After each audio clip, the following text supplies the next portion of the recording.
Bonjour et bienvenue dans cette troisième vidéo du cours de méthodologie de l'analyse littéraire pas à pas. Pour rappel, je te propose un cours complet avec une méthode progressive afin de te permettre de trouver un maximum de procédés d'écriture dans un texte grâce à la méthode que j'appelle méthode des 4 couleurs. Il s'agit également de te montrer que tu sais déjà faire un très bon commentaire avec tout ce que tu as appris au collège et je vais te le prouver. Dans la vidéo pratique précédente, nous analysions tous les procédés en lien avec le lexique et le vocabulaire. Donc dans cette seconde vidéo pratique, nous allons appliquer la seconde grille de lecture qui consiste à travailler essentiellement les indices liés à la conjugaison. C'est donc une lecture simple dans laquelle tu vas pouvoir convoquer tes souvenirs de début de collège.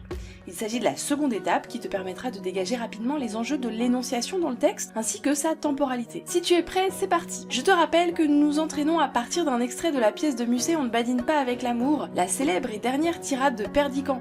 Acte 2, scène 5. Dans cette pièce, les deux protagonistes, Perdiccas et Camille, s'aiment depuis toujours, mais Camille, éduquée strictement par les sœurs du couvent, toute victime de déception amoureuse, a appris à ne plus avoir confiance en les hommes.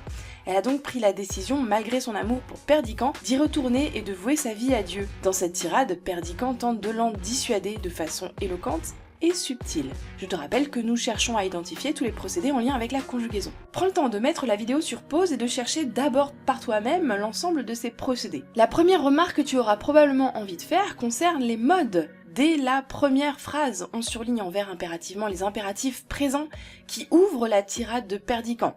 Retourne et réponds. Ce sont des verbes qui indiquent la supériorité morale de Perdiccas par rapport à Camille. D'une part, il lui indique le fait qu'il désapprouve sa vision de l'amour et la renvoie au couvent, à l'aide du verbe retourne. Le second impératif, quant à lui, lui dicte le discours qu'elle est supposée tenir aux religieuses, une fois retournée dans ce couvent. Réponds ce que je vais te dire. On a donc, à partir de ce moment-là, un enchâssement des systèmes énonciatifs. Quant à la valeur des temps, tu auras probablement remarqué le fait que le présent à valeur de vérité générale domine dans cet extrait.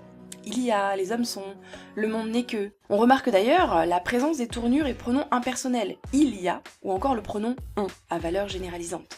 Ces pronoms, à valeur impersonnelle et généralisante, renforcent la dimension proverbiale et moralisatrice de la tirade de Perdiccas. On peut par ailleurs identifier la tournure passive dans la construction suivante. On est souvent trompé en amour, souvent blessé. Le sujet on est en effet sujet d'un verbe à la voix passive qui subit l'action. En effet, on est trompé par quelqu'un, on est blessé par quelqu'un. On subit l'action, on ne la fait pas.